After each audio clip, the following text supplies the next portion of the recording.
Good afternoon, good morning, good evening, wherever on the globe you are participating in today's webinar. While I go on with the webinar, we'll still be expecting all our participants as they join. Allow me to share my screen as we continue today's webinar.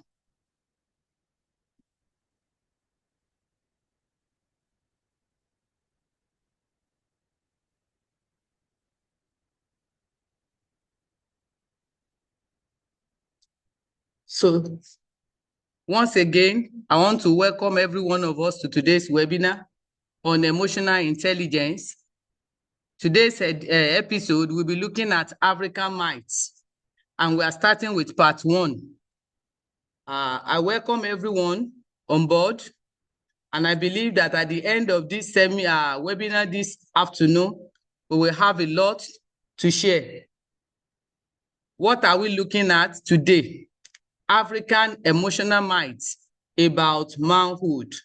African emotional myths about manhood. It's a teaching segment for parents, educators, and faith communities. What are we looking at when we say emotional myths?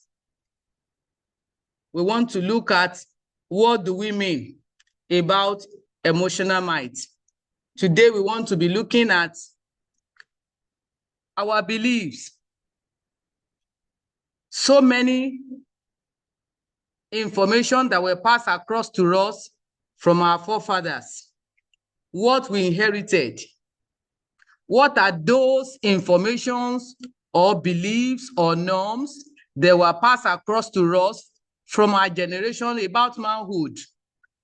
Some of them have both positive and negative impacts on our boys.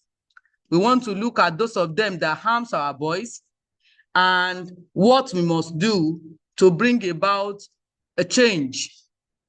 Actually, today's webinar is not to condemn the culture of the African people from which I am one, but we want to look at some of the emotions, the myths about emotion or manhood, and what are those impacts that we have inherited or that have really had a lot of impact on our societies.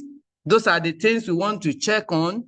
And maybe at the end of this deliberation, God might be helping us. We might be able to come together to see how we can be doing it better.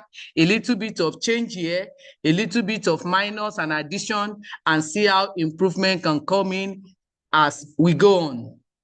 So one of the myths is a real man does not cry. If you are from the African origin, you might have one way or the other witnessed this particular myth. We believe in our culture that a strong man, a man in quotes, is not expected to be seen in the public crying. Crying is seen as a weakness, and that over the years, our boys, even from youthful age, have been taught how to make sure that they man up the emotion of crying, expressing that grief or pain to the point that they can show relief or whatsoever by crying, sobbing, shedding tears. So, over the years, what are these caused in our boys as they grow up and they develop into man? What do they find in them? Suppressed grief and pain. They've mastered that habit of making sure that whenever thing pains them, they don't show it. They grew up to be able to bottle up their grief and pain. Even sometimes when they lost loved ones, while you see the female counterparts shedding tears, crying, and everybody is trying to, one way or the other, encourage them, pacify them, the boys are not seen that way. Even if you see any of them trying to do it from childhood, we try to caution them. And as years goes back, that is replaced with anger. We find anger replacing this particular ability that we've closed up in one way or the other, that we have deprived them from showing. Anger now replaces sadness. You just find them frowning their faces all over. What do we do? What is the solution to this? Another healthier truth that we could find in place of this one is crying is human, not feminine, as our culture has stated it or put it. If you see anyone crying, àwọn ló ń ké bí obìnrin, ọkùnrin ṣe máa ké. Female are only allowed. So crying is being associated with femininity, and which is not. It is act of a woman, and it is expected for both male and female to show. It has impact in our lives. What is the faith anchor to this? I buttress my point from the book of John chapter 11 verse 35. Jesus, even Jesus, the Savior of the world, wept. He got to a stage that he had to show that kind of sympathy with his friend. He got to the friend of Lazarus, his friend. He saw how the sister Martha and Mary were crying, and people that have come to mourn with them. These people were crying, and he joined. He cried publicly, and it was recorded in the Bible that Jesus wept. So if Jesus, the Savior of the whole world, the God in man form, if he could cry, who is our men that we have put them on the note that they could not cry? What should we do? God is helping us so that at the end of the day, we'll see what we could do in changing this particular might. What is our cultural and historical content about this in the African culture? In many of African societies, boys were trained so early in life to suppress tears so they could survive hardship, war, poverty, loss, and responsibility. Because we want them to be able to grow up to be able to perform all this, meet up so many demands. So we taught them to suppress their tears. Crying became associated with weakness, femininity, or childlessness. If you see anybody crying, so it is termed as a childish behavior. Elders often believe they were preparing the boys for a hard world. You say, you don't know where you are going. You know what you are going to face. And because of what they are going to face in life, so from the early age, we have suppressed them into so many emotional stress. And at the end of the day, what do we find in them when they become adults? We put that particular slogan in them: a real man does not cry. If you see anyone crying, that means that should be a female or a man in female clothes, behaving like a female. Boys learn to disconnect from sadness so early in life. They are disconnected from grief and disappointment. And so sometimes when they feel disappointed, come and see the way they are totally down, they find it difficult to really pick it up. So they still feel the pain. It is not that the pain is not there, but the society did not give them the language. They are not given the permission, and they are not guided on how to process all these emotional problems, emotional symptoms that they can grow up, and challenges that can come their way in future. So what are these emotions that now go underground?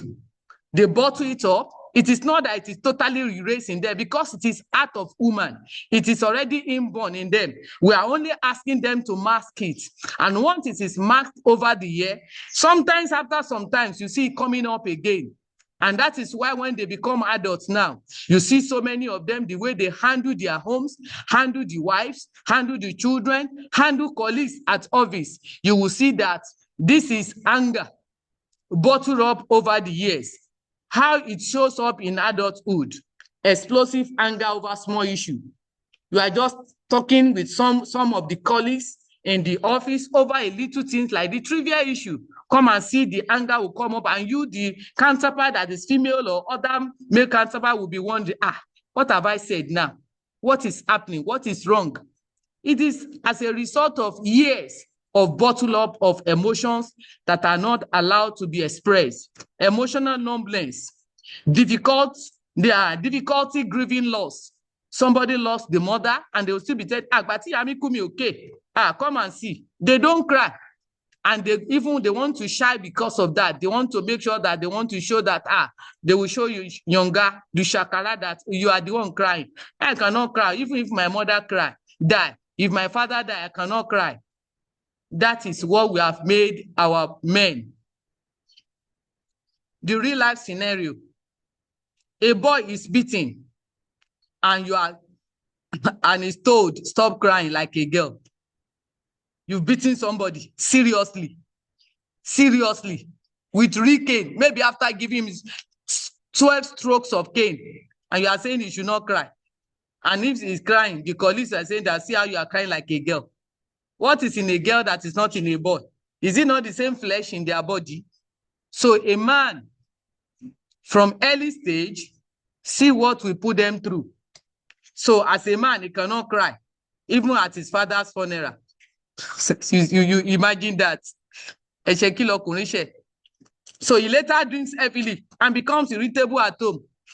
So that some of their escape routes at the end of the day, how they try to bottle up and man up.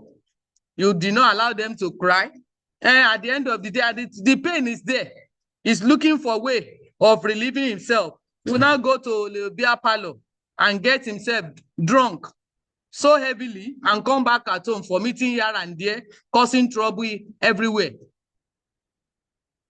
Faith and psychological insights. I said Jesus wept. So tears are not lack of faith. It is not that, I want to faith it. I believe this will happen. I believe this will happen. And if it does not happen, it happens the other way around. The thing pains you. You should be able to express it. So faith allows us.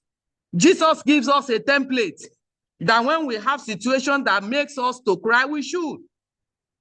So that is, we are just taking the might, one of the mights in African culture, and that is men are not allowed to cry. And we're looking at both the psychological effects on the emotions build-up of our men and what could be done. It leads to why we, the educators, teachers, parents, mentors around them, our young boys, teenagers, what can we do to help them, at least to be able to modify this particular belief, for them to be able to get it right and become a kind of balance emotionally. They are human, and so they should be expected to behave as a human being should. Number 6, what is the healthy frame? We should cry is emotional. It's an emotional release. And so at any point in time, we should allow all these people, the boys, to show their emotion. When we allow them to show their emotions, they will be able to relate better. So emotion is like you are releasing hormones. And when that is done, it makes them complete. After some time, you just find yourself relieved. Even those of us that are female, that we are allowed to express it. After you might have cried, you see, naturally, some things goes away. And it is not an emotional weakness at all. It should be encouraged in our males. Then, what can the parents do on this particular issue? What should we allow the boys to do? So, I see you are hot. Tell me what is wrong with you, my dear. So once we do that with our boys, we'll see them at any point in time. They are being able to normalize their emotion. We should teach them to be able to know that crying, shedding tears is not something they should be laughing at, that something that somebody will make shame of them or will begin to ridicule them off. They are human beings. They can shed tears. You teach them calming after crying. These are the things we should do for our boys. And when we do this, we see them coming up, doing it better, and we see them showing this particular emotion. And when we do it, we will see them at every point in time coming up to do what they are supposed to do. Like we go on now, somebody that has lost the parent, or maybe a particular friend, a very close friend of yours, and you say you should not cry. What should we do? The teaching line. We don't raise boys who collapse. Rather, we raise boys who can feel and recover. If what we're doing is that we should not allow them to cry.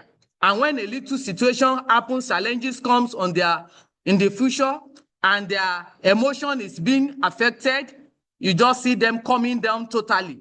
No, but we should, from childhood stage, to make sure that we raise boys that are balanced emotionally.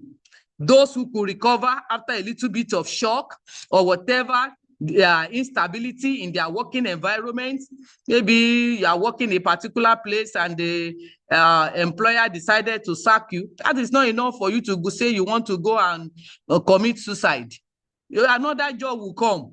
So we should have taught them why they are growing, how they should accept defeat once in a while.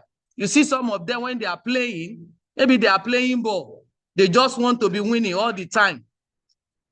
So God will help us as we are helping our boys to be able to grow up, to become the kind of a man that we are looking after them to be. I wouldn't know if you have any question. That is the end of our webinar for today. We are only considering emotional might in the African setting, and today we have been able to look at the first one, which is the major one that is almost common in our culture, and that is that it is a weak man, a man that behaves more or less a woman that cries. So we have been able to see in today's webinar that as the female counterparts are allowed to cry, our males should also be allowed to express their emotions of crying, because it has a way of stabilizing them. It has a way of helping them to grow over the years to become a complete man, a balanced man emotionally, that is able to handle so many circumstances ranging from home to work and relating perfectly in their community, that they will not be irrationally in their relationship with others in their community. God is helping us, and we're going to meet and see what we're going to do. God is helping us and sparing our lives before then. At the end of today's, I will send our channel, the YouTube channel, where we can check today's and our discussion, and we'll see what could be our question or our comments for better production for the next one. Thank you, and God bless you.